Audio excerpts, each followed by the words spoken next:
ओम। स्वामी ब्रह्ममुनि आत्मचरित्र 8वां अध्याय। विशेष वक्तव्य। मुझे अपने जीवन से यह संतोष अवश्य है कि जब जब जिस जिस कार्य को मैंने उठाया या जिस जिस कार्य के करने का संकल्प किया, मैं उसमें सफल हो सका या उसको सफलता से पूरा कर सका। वह कार्य चाहे निज के अध्ययन का हो, लेखन का हो, प्रचार का या अन्यों के संबंध में हो, यह ईश्वर की मुझ पर कृपा रही। उन कार्यों का संक्षिप्त विवरण निम्न प्रकार है। 1. अष्टाध्यायी आदि आर्ष ग्रंथों का यथेष्ट अध्ययन कर सका और करा सका। 2. वेदों एवं आर्ष ग्रंथों में जिस जिस प्रकरण या ग्रंथ पर निबंध, भाष्य या पुस्तक लिखना चाहा, उसे सफलता से लिख सका, चाहे वे कितने भी कठिन विषय रहे हो या हस्तकला का कार्य भी क्यों न हो। 3. जिस जिस राज्य या प्रदेश में या रजवाड़ों में प्रचार करने का निश्चय किया, वहाँ वहाँ पहुँच सका और वैदिक संदेश सुना सका तथा ग्रंथ अर्थात योग दर्शन, अन्य दर्शन, उपनिषद या वेद के प्रकरण पर कथा व्याख्यान देने का संकल्प किया, उसे पूरा कर सका। 4. अन्यों के संबंध में किसी प्रकार की कर्तव्य दृष्टि से जिस जिस सेवा की धन आदि से कराना चाहा, उसे कर और करा सका।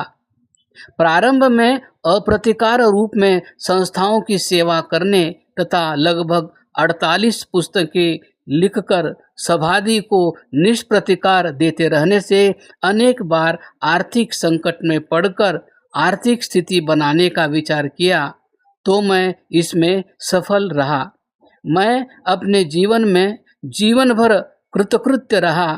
निराशा का संपर्क जीवन के साथ नहीं हुआ और कभी निराशा किसी परिस्थितिवश आई भी तो वह दैव कृपा से स्वतः ही आशा में परिवर्तित हो गई, क्योंकि निराशता जीवन का अंग संग कभी न रही थी, सफलता जीवन की संगिनी रही।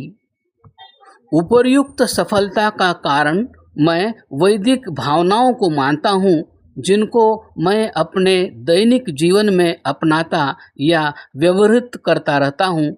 मुख्य रूप से वेदों की 2 भावनाएं मैं अपने दैनिक जीवन में या मन में वेद के निम्न 2 मंत्रों द्वारा बिठाता रहता हूँ। 1. कृतं मे दक्षिणे हस्ते जयो मे सव्य आहितः गोजीत भूया समश्वजित धनंजयो हिरण्यजित। अथर्ववेद। कृतं में दक्षिणे हस्ते, कर्म मेरे दक्षिण हाथ में, जय में सव्ये आहितः, जय विजय सफलता मेरे वाम हाथ में रखी है, प्राप्त है। गोजित भूयासम, गौओं का या भूमि का विजेता बनूं। अश्वजित, घोड़ों का विजेता। धनंजय, धन संपत्ति का विजेता। हिरण्यजित भूयासम, ऐश्वर्य का विजेता हूँ बनूं। मानव को सदा कर्मशील रहना चाहिए। आलस्य प्रमाद को पास न आने देना चाहिए। संसार में उन्नत होकर जीवित रहने वाले के लिए आलस्य मृत्यु के समान है। आलस्यम जीवता मृति ही हितोक्ति ही। स्वाधीन जीवन बनाने वाले, स्वावलंबी होने वाले जन कभी निराश और हताश नहीं होते। धैर्य के साथ यत्न परायण रहते हुए, कार्य में लगे रहते हुए अवश्य सफलता प्राप्त किया करते ही है। आगे बढ़ने वाले के लिए कर्म करना और उसमें सफलता प्राप्त करना दोनों ही दाएं बाएं हाथों के सुगम खेल एवं हल्के खिलौने बन जाते हैं। वहाँ न कर्तव्य में कभी बहाना और न सफलता से कभी च्युति। एक दो बार असफल होकर भी वे भाग्य के भरोसे रोते नहीं हैं, किंतु यत्ने कृते यदि न सिद्ध्यति को अत दोषः। यत्न करने पर सिद्ध होने में कोई दोष है, उसे खोज कर दूर करते हैं। इस प्रकार जीवन को बलवान और आशावान बनाना भी मानव के हाथ में है। दूसरा, अपने मस्तिष्क को ऊंचा बनाने और मस्तिष्क के ऊंचे ऊंचे कार्य करने में शक्त और सफल बनाने में निम्न वैदिक मेधावेश की भावना है। यां मेधां देवगणाः पितरोश्चोपासते तया मामद्य मेधयाग्ने मेधाविनं कुरु स्वाहा। यजुर्वेद। अग्नि ज्ञान प्रकाश स्वरूप परमात्मन, देवगणाः पितरः च, आरंभ सृष्टि के अग्नि आदि परम ऋषिगण और पालक ऋषिजन याम मेधाम उपासते, जिस धारणावती बुद्धि को सेवन करते आए हैं, तथा मेधया उस बुद्धि से अद्य आज इसी जीवन में अभी माम वेधाविन कुरु स्वाहा, मुझे बुद्धिमान कर, यह कथन यह आशा सत्य हो पूरी हो। एकांत और शांत स्थान में बैठकर उक्त मंत्र के अर्थानुसार मनोभावना करना, परमात्मा को आत्मा में साक्षात समझ याचना करनी चाहिए।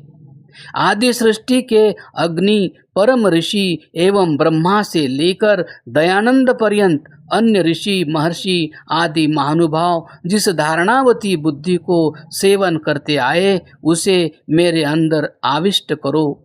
मैं उसको अपने अंदर आधान आकर्षण करता हूँ, अभी अपने अंदर बिठाता हूँ।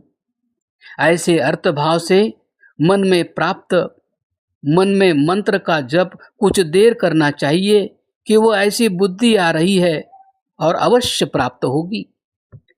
इस याम में धाम मंत्र का उक्त रीति से जप प्रतिदिन 30-40 वर्ष से मैं कर रहा हूँ। मुझे इससे अत्यंत लाभ हुआ।